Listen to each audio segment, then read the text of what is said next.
Hi, I'm very pleased to be able to, at Jamie's invitation, give this short talk in honour and memory of our great mutual friend, collaborator, the kind, thoughtful and inspiring Diogo Vasconcelos.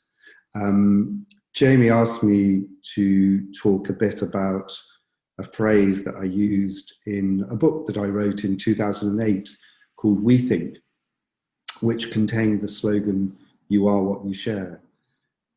Even then, I wasn't quite sure what I meant by that. That was part of its appeal. It could go in many directions.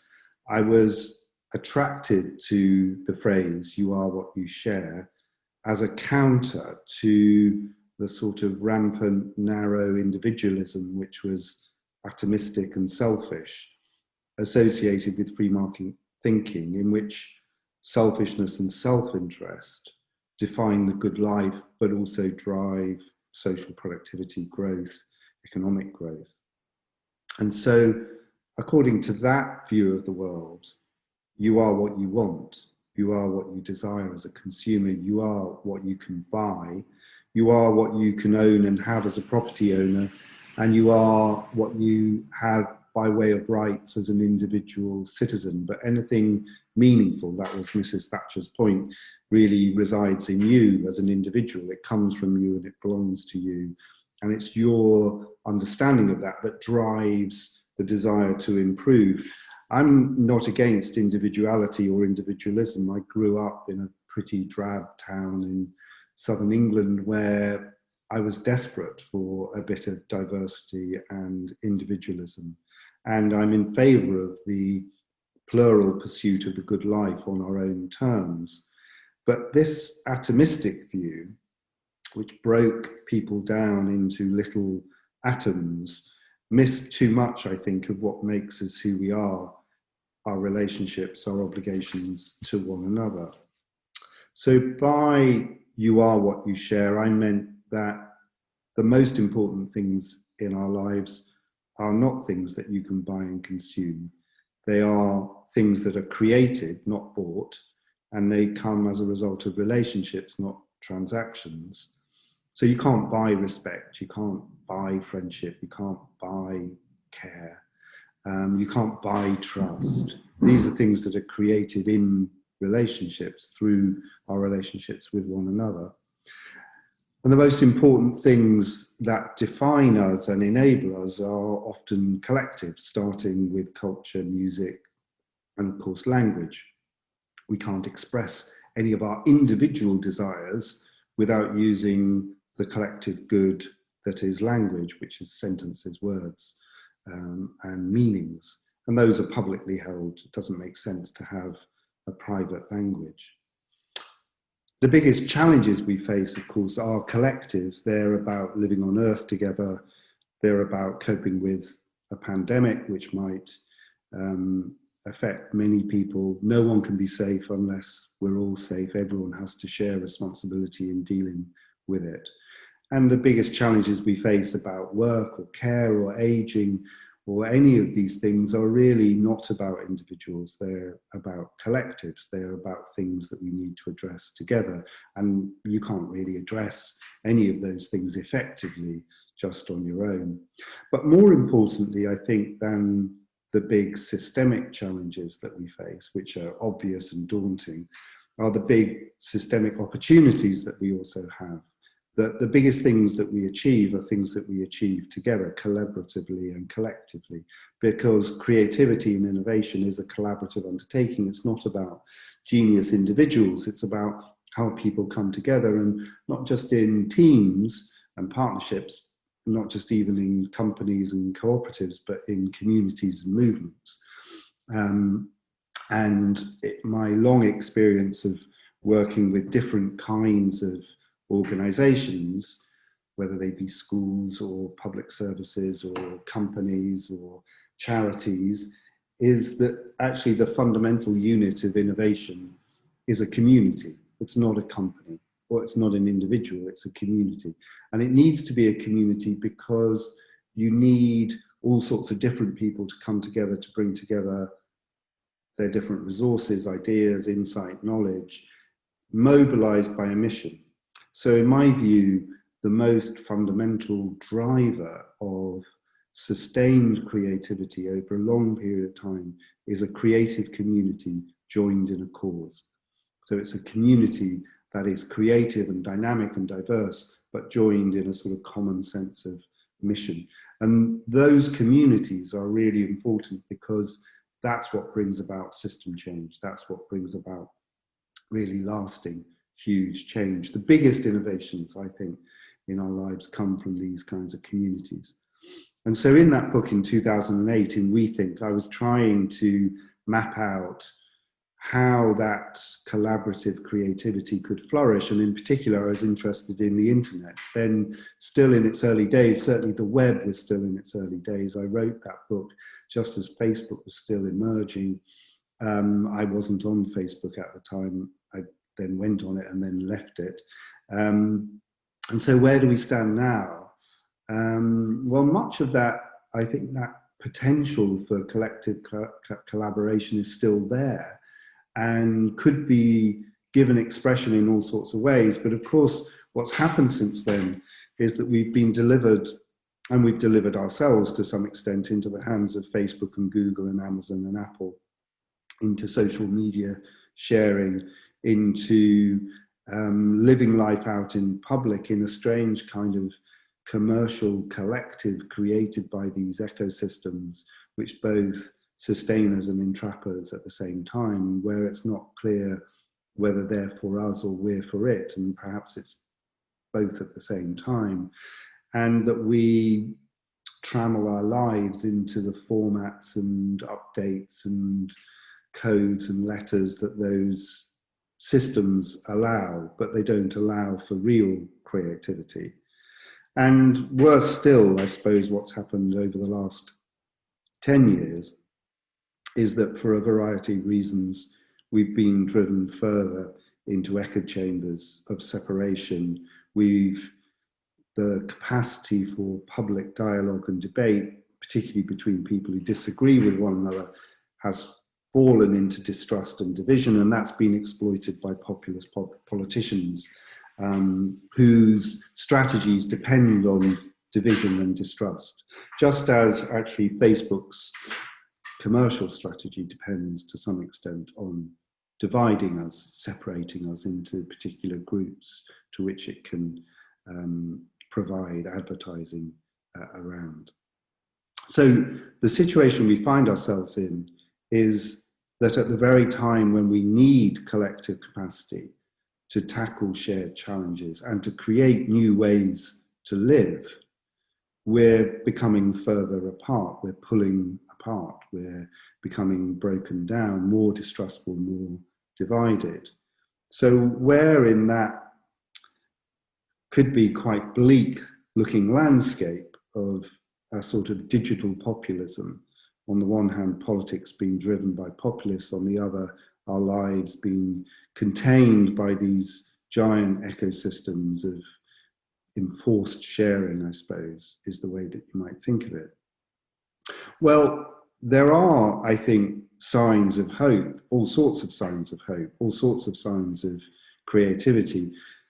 COVID itself might, in a way that the financial crisis in 2008 wasn't, COVID might be a critical juncture. It might be what a philosopher once called a plastic hour, when big things can change fundamentally and society can take a turning point, even if it means accelerating some things and bringing other things to an end. And one reason for thinking that COVID might be such a turning point is that the societies that have done well through COVID have what I call systems of solidarity.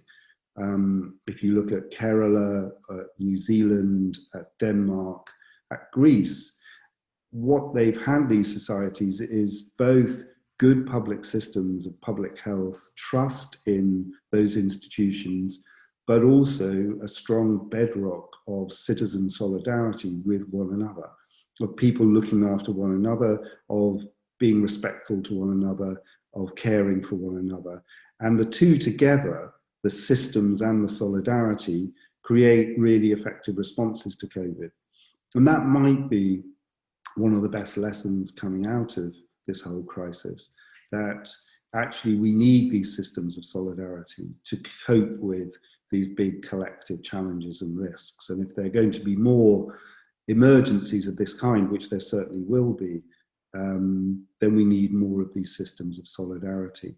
And growing out of all of this, the deeply unequal experience of COVID and the way it's combined with other sources of systemic inequality, both racial and economic, then there's a clamour of voices to fix broken, stuck systems, and ideas which would be lying around, like universal basic income and others, which might have seemed implausible and impossible even 2 years ago, certainly 5 years ago, are now becoming sort of mainstream and accepted. You see conservative chancellors committing the state to manage the labour market to sustain the incomes of many people. Well, one view of the future is that it could be that actually those need to become much more permanent, and that this could mark a turning point in our management of the economy to provide good work. And that really, if you look at one of the societies that I know reasonably well, Denmark, there's a growing number, maybe 30, even 40% of people who feel almost permanently cut out from being able to earn a good living, and so need a permanent kind of response to that inequality. And when you look for models of what society could look like, and where it could come from, the models I'm most familiar with and know best and have worked with of a different kind of economic and social order are Denmark and the Basque region of Spain, and particularly the cooperatives of the Mondragon Valley. And when you look at those places, what you see are societies which are much more egalitarian, they're much more cohesive, there's high levels of trust in the state, but there's also very high levels of trust among citizens, and differences in income and wealth are much less than in other places. There's much greater civic capacity to tackle civic challenges. But the important thing about these places is that cooperation there is not a corrective. It's not a redistribution after the market has created unequal incomes. It's a way of life, it's a good life, and it's written into the structure of the economy. So in other words, they determine the way that resources flow in the economy, in the way it works as a social economy, not allowing the market to do its work and then trying to redistribute afterwards. And so in those places, when you go to them, there is a really deep sense that you are what you share, and actually you're only going to really live well if others live well as well, and you come through it together. It's written into the structure, but also into the culture of these places. And it raises, for me, 4 questions, which I just leave you with to start your discussion, perhaps. Because they're not perfect models by any means, these models from Denmark and the Basque region, because, of course, they're small and they're quite culturally specific. So the first question is, well, if we want a more cooperative, collaborative future, well, who cooperates? Who's part of that circle? There's a very strong sense in both of those places that the circle consists of people who are already inside it, and they're quite pretty closed to people who are outside it.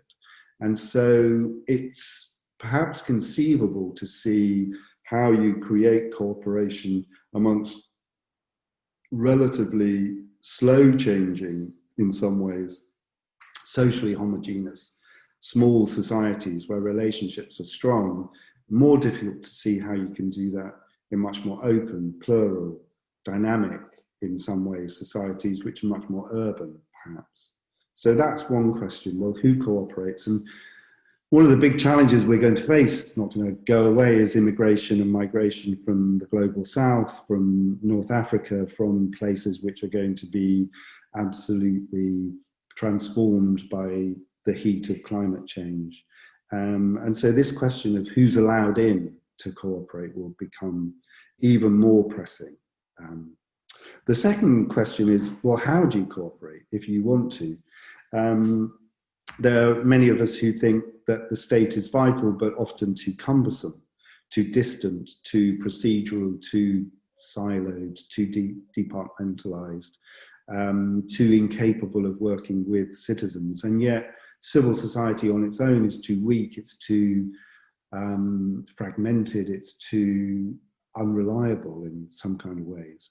So what new institutions do we need, which are a combination of state and society, or the collective and the local, or how do we imagine those coming together? Because the networked, fluid world that many of us live in is not the world that sustains the Basque region or Denmark. These are much more settled sort of societies. And yet many of the institutions that we've inherited of collective solidarity are based in a sort of industrial era of collective interests of workers and so on and so forth. Both Denmark and the Basque region have done quite good jobs in updating old institutions, but it requires a new collective imagination, I suppose, around that. And then the final question is, where do the values come from? Because what you see in both Denmark and the Basque region is two things, three. One is the depth of history of small places where collaboration is the only way to live, because unless you collaborate, you're wiped out. The second is the depth of an agrarian culture in both places. In both places, they're still very close to a sort of agricultural sense of where they came from. And that village or the home or the house or the farm still echoes in modern culture, creating a sense of collective coming together, of shared destiny, which is very powerful. And then the third is the importance of religion. That in both places, religion plays a really important role in reinstilling the values of looking after those in most need, of not being enthralled to money necessarily, and of a particular kind of, in different ways in both places, a kind of religion of social criticism, I suppose, and social creativity, a socially engaged kind of religion. So what's the equivalent of that now?